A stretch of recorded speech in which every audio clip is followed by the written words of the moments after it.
Hello, Rabbi. Hi, how are you? Well, how are you? How are you? Good, thanks. Very good. I have a quick story we heard from Moshe Wolf. You might have heard the story, and I don't know the rabbi that it had to do with, but a great, tzaddik. The law was that you don't give more than 20% of your income to tzedakah, right? And this particular rabbi was giving 90%, and his students came and asked, oh, no, but the law also says that if you're doing it for atonement, you can give more than 20%. If you're doing it, to atone for something. So the students came and asked him why he's giving more. What could you he says, I'm atoning. They said, what could you possibly be atoning for? And he said, giving more than 20% of my income. Oh, that's so. Isn't that wonderful? It fits in so well with the Rambam.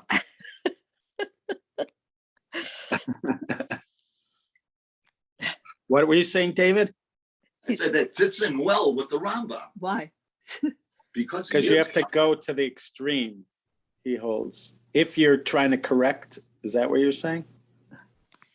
No, because he did violate. He did violate the commandment. Well, yeah. that. So. Well, it's a teaching of the sages. It's not a, right. It's not a halakha. Right. Right, yeah. But it's still a strong advice from the sages, we'll call it. But also the Rambam does agree that even though the middle path is the proper path, we saw that he does agree that if you're trying to correct, if you've gone to one side, you need to go to the other side in order to correct it. You'd have some work to do to explain. So he is doing extreme behavior to try to correct something he made a mistake in. It's just that he seems to be, this sounds more like somebody who's digging a ditch, who's stuck in a well or a ditch and is trying to dig himself out. Right? Because he's gotten into this problem because he's spending too much. Now he's going to try to spend too much in order to fix it. The Rambam would hold that you would do the opposite. You would, if you were spending too much, you'd have to fix it by spending less. It seems like. I don't know. This is a conundrum, how to fix this. I guess that's why this is more funny. This is a joke. But you're interpreting the statement of the rabbi as being lekakto, good advice. But it seems that, from the halakhic point of view, he does have a conundrum. Yeah, well, his conundrum should be. If again, this isn't. I would say this is more in the realm of advice. It's spoken of. Do not spend more than 20% because then you will need the other people to support you. It's not a halacha strictly. You haven't broken a law. You haven't broken a law by spending more than 20%. But it is strong advice that you're not supposed to do it. And there are many exceptions. Like you said, there's the exception for repentance. There's also the exception for if it's for Torah study. There's also an exception if you have more money than you need, then you're allowed to do it. So there are exceptions to it. And I would say it's advice, but still not listening to the rabbi's advice, you probably still need to do tshuva for it. But then the conundrum would be that, let's say, according to the Rambam, you've gone too far to one side. So now you need to correct it by going far over to the other side. But by going far over to the other side, that would mean giving less tzedakah than you're supposed to. Right? Wouldn't it? It would mean don't spend more. Maybe it would mean just give 10%, not 20. I don't know. How would you do it? Yeah, that is a conundrum. It's a riddle. I'm going to say it's a riddle. It is. How do you fix it? Now, we said that. So if they say you shouldn't spend more than 20%, it doesn't have the implication that you're violating a negative commandment. No.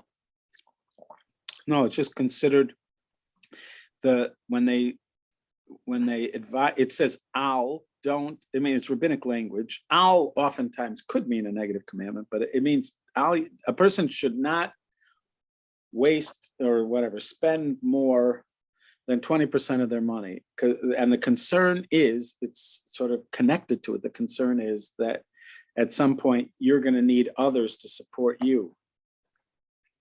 So it doesn't really have to do with 20%. It should have been phrased enough for you to live on some, Right. I mean, Something, but they do have, I'm just taking this for 1 second because I'm not sure what it is. I just want to go. Hello. Hi, my name is Paul. I'm calling from Waste Management, trying to get a hold of the resident at 3 Yes. 5 days. So, You are. yeah, just calling in regards to the municipal pickups. Yeah, thank you for calling.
So then we have to go. So I called.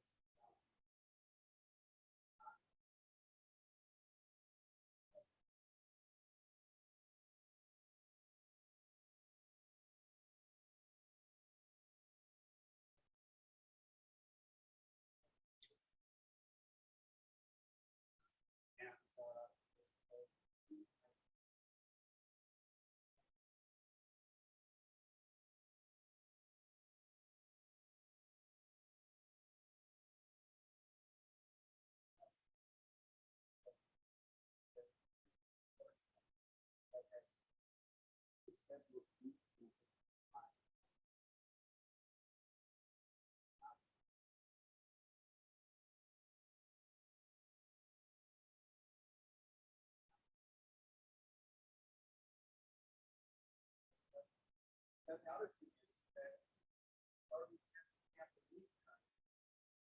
I don't have this time. And also,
I would have done that too. I would have done that too.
Speaking to you,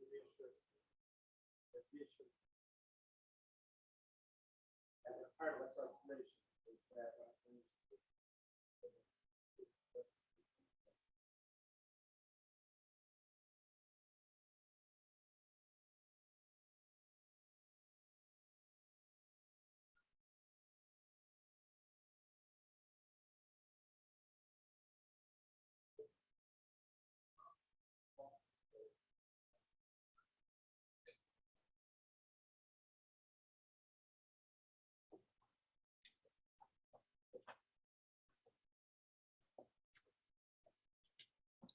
thank you for your patience.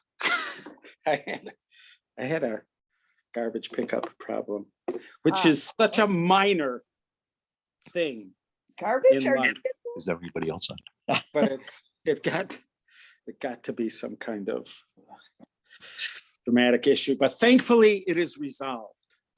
Ah, A what a minor wonderful issue feeling. resolved, and Okay. peaceably with people who are both all trying to work on the problem together. So it is a great moment for a small problem. May I just get Yeah. back now, since it's just the Go ahead. three of us here together, Yeah. I want to ask if I have another chabrusa on Sunday on what day was it? What, Yonah? No, I forgot what day it was. But anyway, I missed your night when you were talking about negative commandments and positive commandments. There was, I think. Now, what about tithes? It says you shall surely tithe. That's a positive commandment. Right. Aser taser. Yeah. Okay. Now, supposing I do not tithe. When you say tithe, Okay. What- Okay. what do you- I'm not. this talking is about tithing. grain. If you're a farmer, Okay.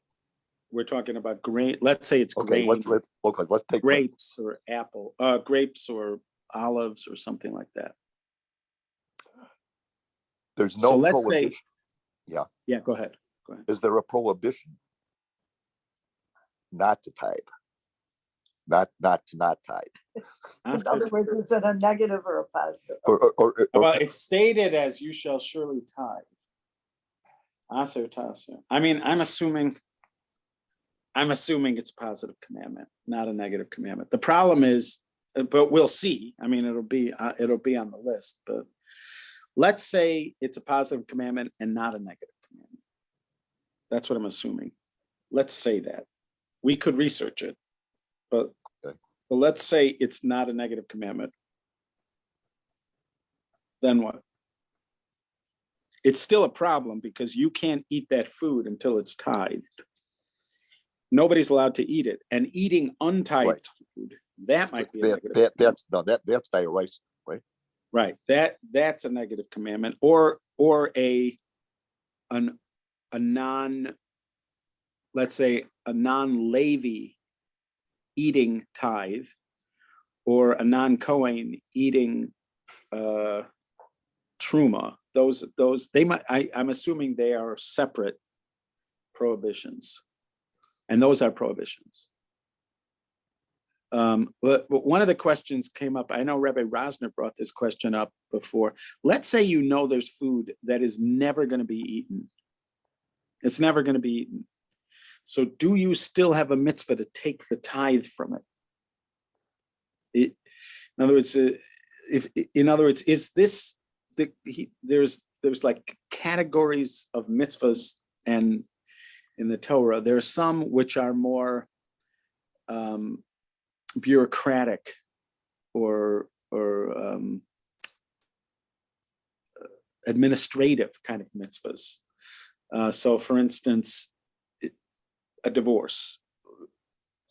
In such and such circumstance, it's a mitzvah to get a divorce. What do we mean by a mitzvah to get a divorce? So it might mean that if you're going to get a divorce, this is how it has to be done. Not that you are going out of your way to get a divorce. Like, so for instance, like there are certain mitzvahs that you would want to go out of your way to do them. Rav Chaim Vital suggests this in his Shari Kedusha, in his Gates of Holiness, that there are 248 positive commandments, 365 negative commandments, like the Rambam says, and these are corresponding to the organs in your body and sinews, and then corresponding to your limbs. So and bones. So you're and when you do a mitzvah, it animates that part of your body that it's related to. And when you don't do an aveira, that also animates the part of body connected to that, or maybe it's the other way around. Maybe it's already animated, and when you do the aveira, it somehow mitzvahs and aveiros animate a kind of spiritual parallel to you. You have a kind of spiritual parallel, and doing those mitzvahs fulfills the potential of it and somehow animates it with some kind of special life force. So our goal is to fully animate our 613 various parts, and we do that through the mitzvahs. Now, and you might need several reincarnations in order to get to a point where you get a chance to have done all of them. But there are certain ones, he would have to explain. There are certain ones that you're not going out of your way to do them. It's just that if you're going to do it, this is how it has to be done. It will be the same thing with, let's say you have more than enough ashes of the red heifer. You have more than enough ashes. You have more than enough ashes for many generations. You're not going out of your way necessarily to get a new red heifer. You just need the ashes of the red heifer for what you need it for. Are you going out of your way to do a red heifer all the time? Does every Kohen might want to get a chance to do a red heifer? But you don't see people doing that. It's just it's a kind of pragmatic, useful item. When it comes time to make it happen, you make it happen. Divorce has to happen this way. You don't want to go out of your way to get divorced, but if you're getting a divorce, it's supposed to be done like this. So there's certain things like that. So is tithing like that?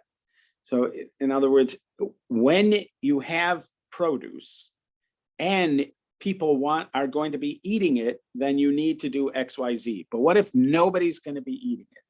Nobody's going to be eating it. It's never going to be eaten.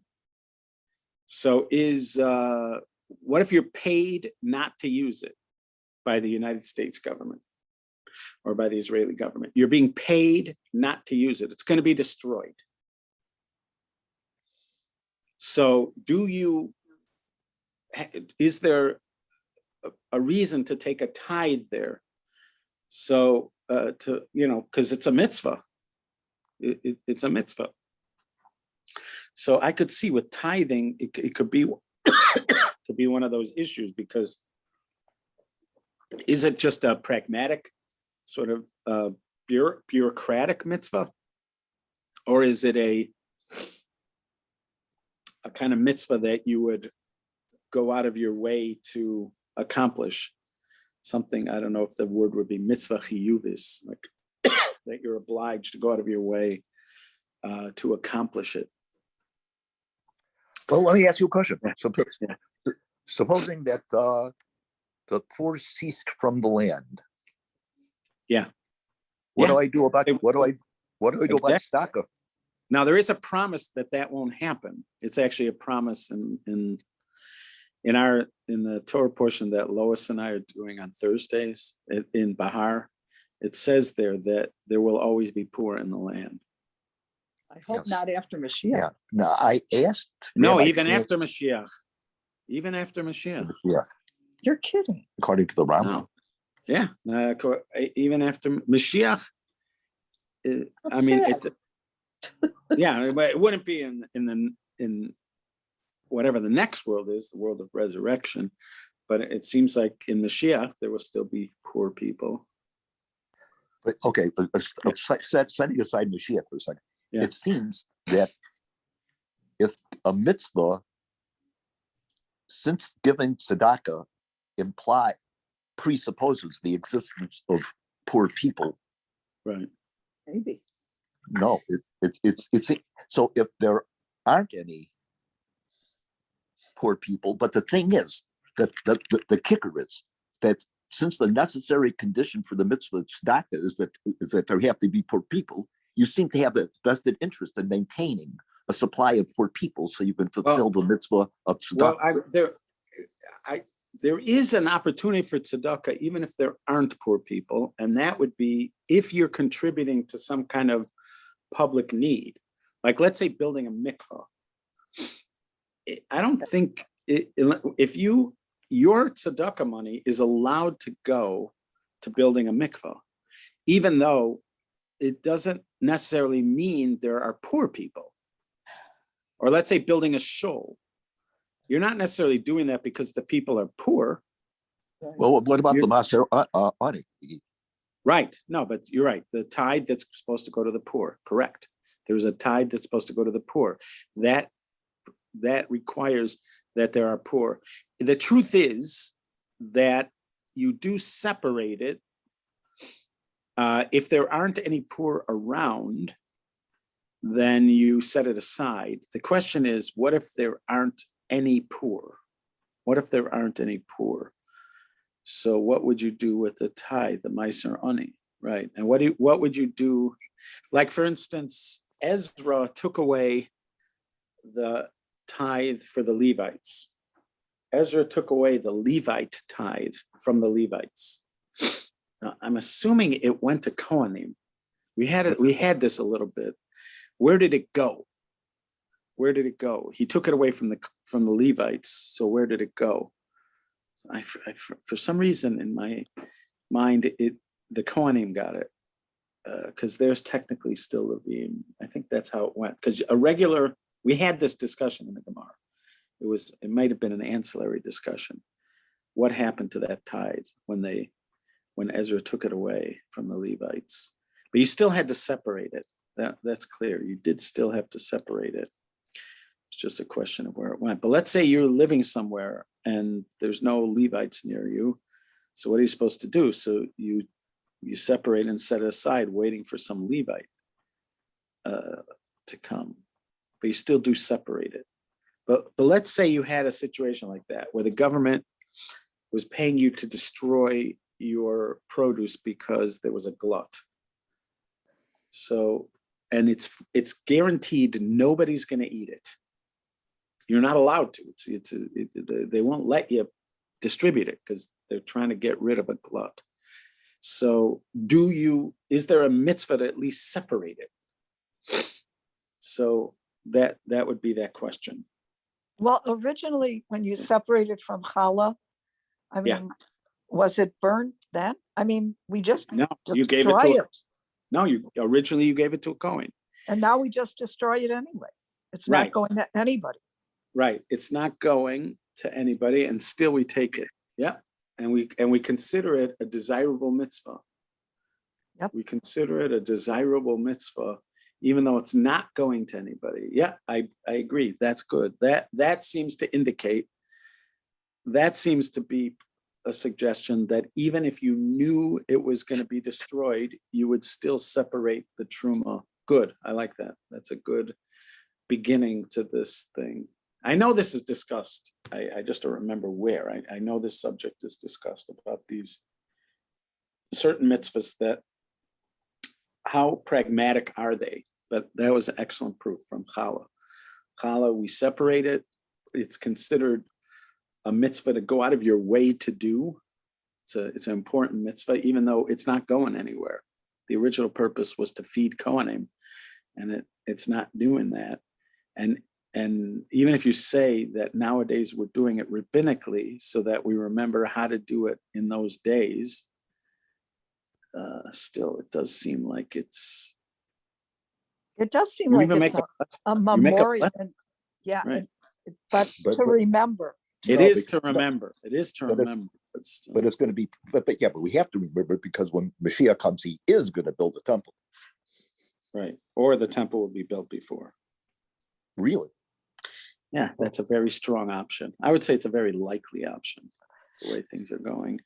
Is that also why when we count the sacrifice, 1 lamb, 2 lambs, 3, or whatever, because Yeah. we're going to be sacrificing them again, it's a remembrance of What do you mean, what we the do in the morning? bulls, the bulls. Yeah, no. Or- On Sukkot, no, when Oh, we you count, mean, well, yeah. when we mention them in our prayers, but we also, every morning, we go through the Talmud, we go through a lot of the order of the offerings there to learn. And the assumption is, clearly the assumption of the Rambam is that we're going back to all those offerings. There is a theory that some people offer that maybe in the beginning we'll go back to those offerings. And at some point, because Mordechai Becher once sent me the text for this, but he said that in that text, Rav Kook says that eventually all offerings are going to be grain offerings. They're not going to, eventually they're not going to be animal offerings. And that there would be like 2 stages. First, we'd go back to animal offerings, then we'd eventually go to just grain offerings. But the text he sent me, it wasn't in that particular place, and I didn't really follow up on it. But apparently that's what Rav Kook says, that there will be that. But yes, so you could say that we're doing it to remember how to do it in those times. But it doesn't just seem like, but yeah, so yeah. So what would be, because we're doing it to remember how to do it, so you're suggesting maybe that isn't a proof about what will be in those days. Like, for instance, in those days, where we're not doing it to remember it, we're doing it for very practical reasons, because it's supposed to go to a Kohen. So what would happen if the government told you have to burn your grain because of a surplus?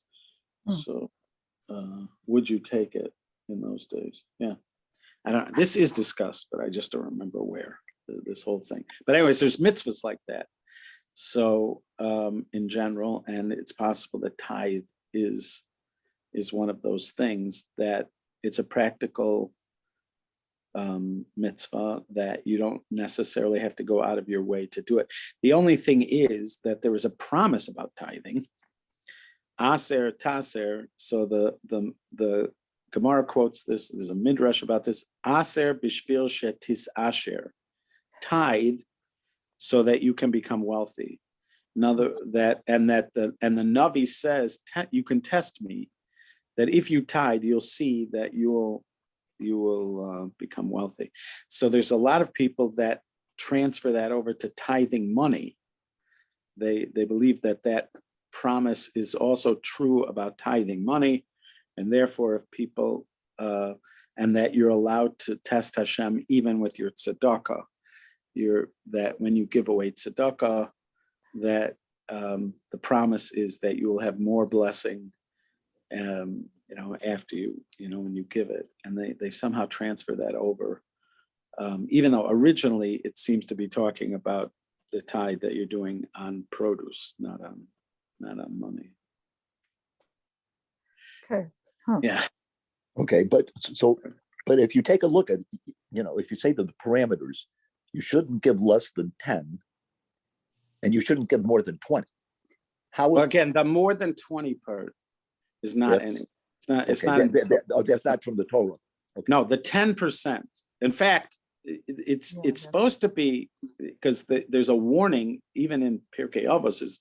There's a warning against tithing based on a estimation. That you're supposed to try to give exactly the tithe.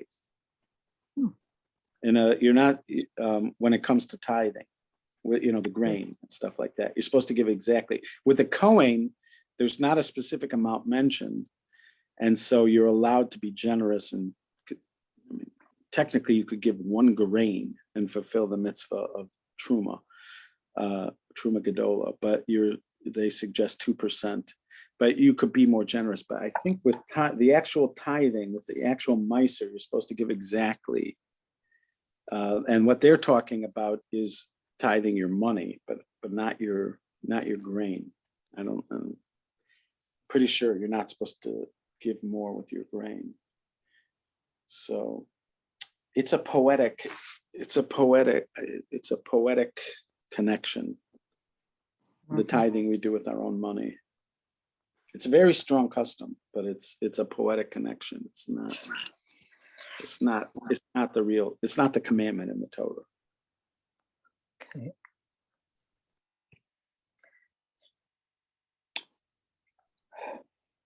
Okay. Yes. Okay. All right. But in general, I can't extrapolate and say that because I'm supposed to give, let's say, 10% for whatever thing, I can't deduce that there's a prohibition against giving less than that.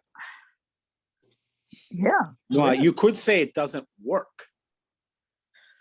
Yeah, I don't know. It could be you didn't fulfill the mitzvah if you gave less. Right. I'm not positive about this, because eventually we're gonna see the mitzvah in the Rambam. But here, let's do it. We're here together. Let's talking about it. Let's just research this and actually find out the facts. It's no fun. I know. And I remember I was sitting around a couple of years ago. I was sitting around with my mother and several of her friends. These are all very intelligent women. They're having some conversation about something, and they were sort of stuck on something, and they just sort of left it. They were just, having a conversation, and it was so easy to just look it up, just to Google it. And so I did, and then I saw that they didn't really care that much. It was like they were having a conversation, and maybe it was a piece of trivia or a detail about something, which so easily could be looked up, but they were just happy not, just to move on. So, because throughout their entire lives, this is what happened when you didn't know something. You just moved on. Now we don't have to. We can actually look it up. But still, it is annoying to look everything up when you can. All right. Anyway, no excuses. Yeah. Maaser. Positive. Command. Right, here we go. The Levites' priestly tithe, positive commandment 129. Oh, that's the Levites' priestly tithe. They give Meiser, tithing in the Torah and Jewish law. That is charity. Meiser archives, Jewish resources. All right, let's see if this is.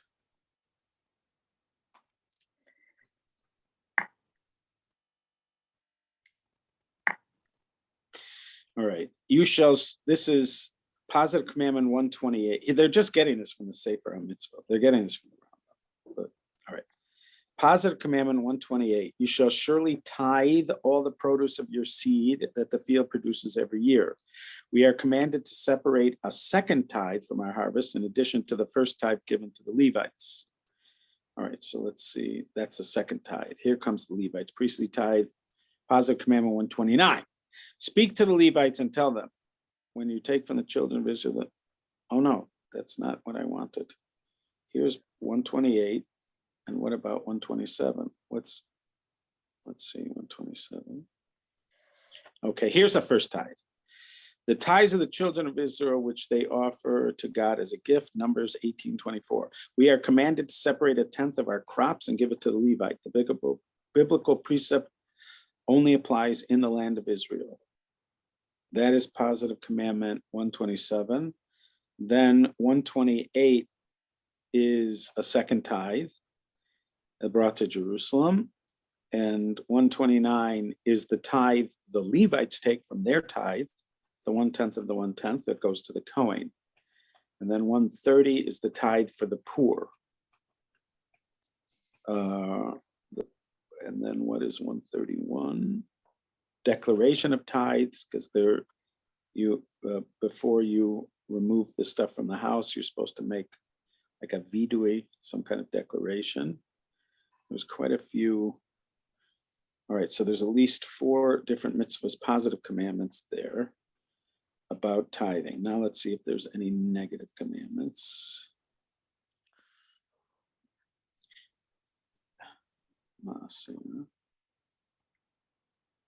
Negative. I can take it.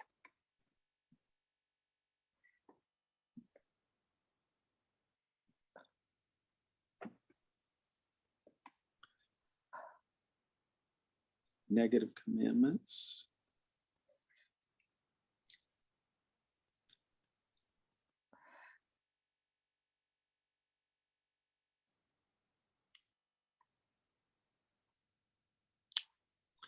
$150. This is yeah, we are prohibited from eating second tithe when impure. All right, so that's Not exactly it. No. Let's say, let's see, 150. Okay, that was 150. Let's see earlier. 150, 150. Not going there. 149.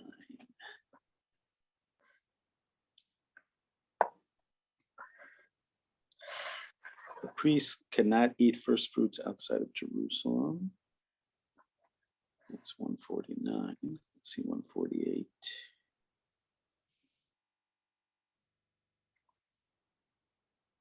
And as strangers cannot eat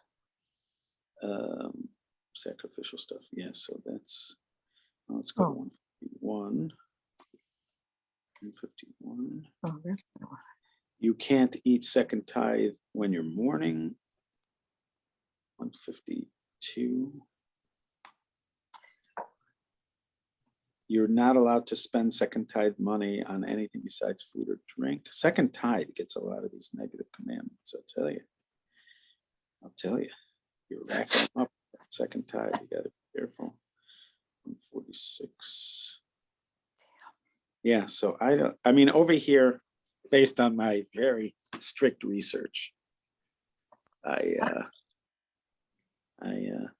not finding a negative commandment about not tithing. But what would happen, I'm imagining, is if you didn't tithe, it didn't work, and therefore your food is not edible, because you do have to tithe in order to be able to eat the food.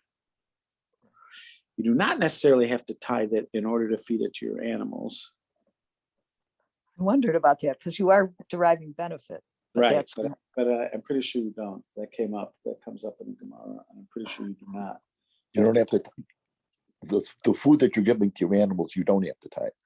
I don't think Is that so. what you're saying? I'm pretty sure not. Okay, that's a Over business here expense. in Northbrook, I always say all practical halachic questions have to be asked to Rabbi Daniel Fox. But pretty sure you We'll do not. ask Rabbi Franson. That's it. Pretty sure you do not tithe for your animals.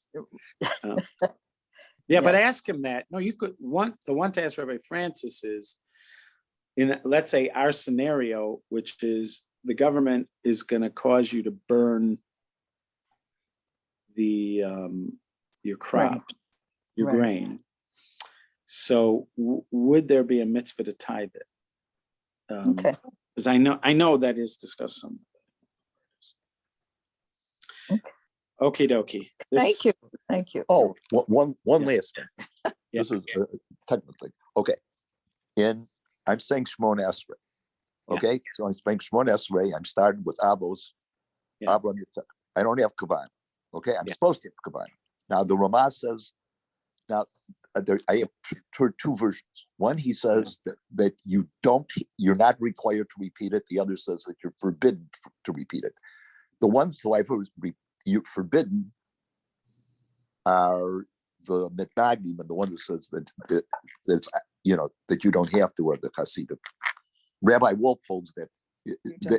No, he said if you want to, you're not forbidden. I never heard anything about forbidden. I never heard you're forbidden. Rabbi, I know. Well, Rabbi Goodstein, I asked him that specifically, and he said, no, it's prohibited according to the Ramah.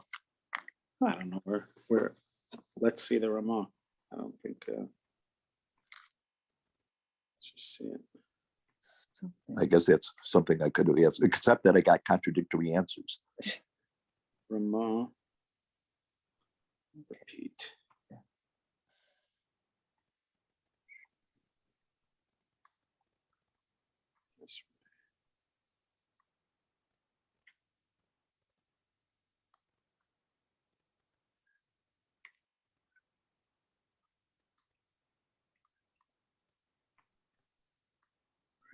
Where is that Ramah? Problem is when they quote some of these places. Well, let's see. There it is. What do you put in? Oh, okay. It's 101A. So now let's look at the Shulchan Aruch. Shulchan Aruch Halacha. Shulchan Aruch Orach Chaim 101. Kuf Aleph.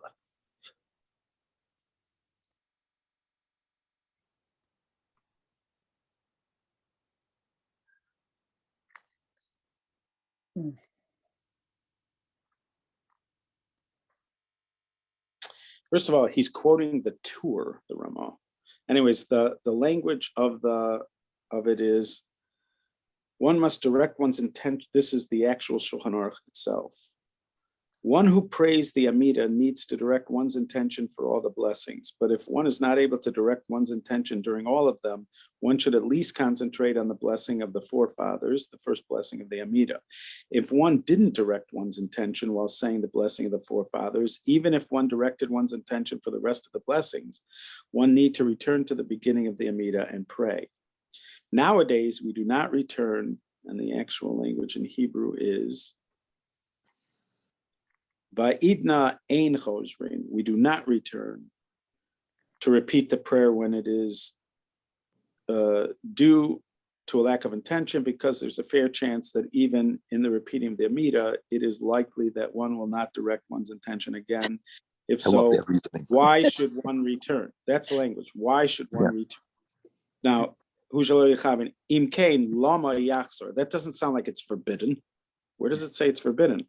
Why should he return? You're not going to, it's very practical. And he quotes the Tur, by the way. It's not just the Ramah. The Ramah is quoting the Tur. So let me just see what anybody else. So I've never heard it presented. I'm sure there are people, but I've never heard it presented that it was forbidden. That's never.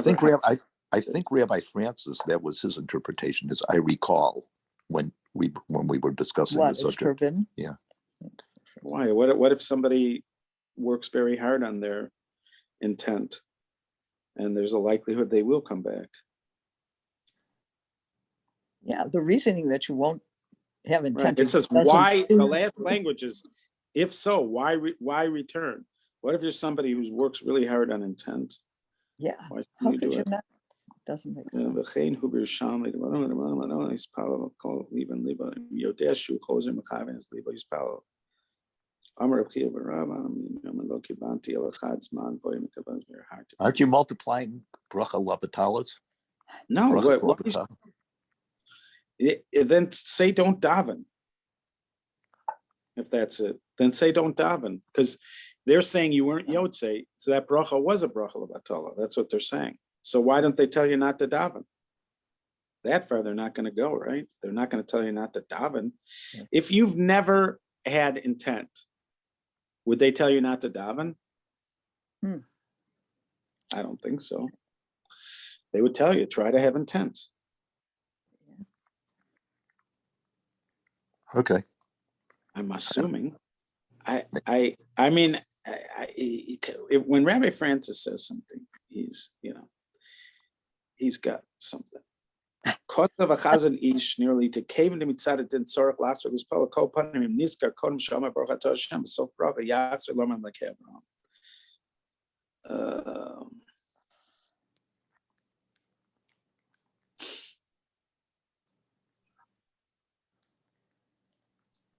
So no, that's a Chai Adam, not the Chazon Ish. He wouldn't be quoting the Chazon Ish. Chazon Ish is after him. Kosav Chai Adam, nearly cave into mitzad din sorach last was pala. I mean, technically, you are supposed to go back and daven.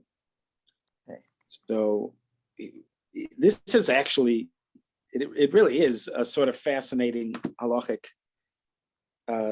moment. Yeah. Because you're supposed to do it. And they're just saying, you don't have to, because you're not going to. Just be honest, you're not going to come on. So it's like, it's funny that we even have that conclusion. But again, it's very early because he's quoting the Torah. So the Torah is in the 1300s when Yeah. Anyways, yeah. Thank you for bringing that up. I don't know. I never heard it that way, but if Rabbi Francis is saying that he doesn't just say things. Okay, I'll double check with them because there was when we went through. I was pretty, Just ask him again when you double check with them. Ask him about that last line. What's the point? That last line of what's the point? That doesn't sound like he's forbidding you to do it. Just saying, what's the point? Right. But he's quoting the Torah at that point. Yeah. Right. He's quoting the Torah. Yeah, the Rambam. Okay. Thank you. Thank you. Okay. This Rabbi, is such a treat. I love it. I didn't hear the beginning of the discussion about negative blood because, I wasn't. Yeah. But I have A negative, and I was just wondering, and I did read somewhere that blood type was conducive to getting COVID, by the way. You thought it was conducive to getting? What about? Well, that if you got it with A negative, you were more likely to be sicker. I read it somewhere. Who knows whether it was true? Was it the A part or the negative part? It said A negative, but because so he was focused on negative. He didn't really care what you were, just that you were negative. And apparently, this has to do with aliens because this started with ancient aliens. This starts with ancient aliens, and somehow negative blood is an indication of some kind of connection to aliens or something. Really? So you're not a Neanderthal, you're an alien. Okay. Well, it could be both. We could be both. That's true. I think Liz said she's 4% Neanderthal, I think. Was that Liz? I'm pretty sure Liz said that. No, I didn't hear that, but colitis. Well, that wasn't last night. That was one of our Thursday classes that Liz said it. But also colitis, supposedly, there's a Radio Lab, the podcast. So the guy, his name is Latif Nasser, who's one of the hosts of Radio Lab now. He took it over from Jad Abumrad. And so he was in the hospital with colitis and he's doing research on it. And he found out that it is said to be, this particular autoimmune disease is connected to Neanderthals. That the belief is that it was brought into the Homo sapien culture from interbreeding with Neanderthals. And so if somebody has colitis, it's directly a result of their Neanderthal heritage. Really? I And, wonder. and which group has the highest incidence of colitis? Jews. Jews. Get a Ashkenazi right, Jews. Ashkenazi Jews. very So we Neanderthal. obviously we must have been infiltrated by Neanderthal blood at one point. It must be. Possibly when we were Khazars, when we were all Khazars. Oh, in that part. By the way, they could test that because supposedly Black Africans have the least or none Neanderthal blood. So if they don't get colitis, that's an indication, maybe. They I have don't know. enough psoriasis. They have sickle cell. Yes, I know. Yes. Yeah, they have SARS. Yeah, right. Yeah. Yeah. Okay. Okay, Have a thank wonderful you. Lots of vacation. important things. What? When are you leaving for Door County? Sunday. Sunday? I get to see him tomorrow morning. Haha. Yeah. Well, kind But- of see. I'm going to watch behind the. Oh, no. Well, wait a minute. We'll be at the doc. Well, yes, I'll be at the doctor's office. I could still listen to you. David will be with the doctor. Okay. All right. All right. Okay. Thank you. All right. Be Thank well, you guys. so much. Bye-bye.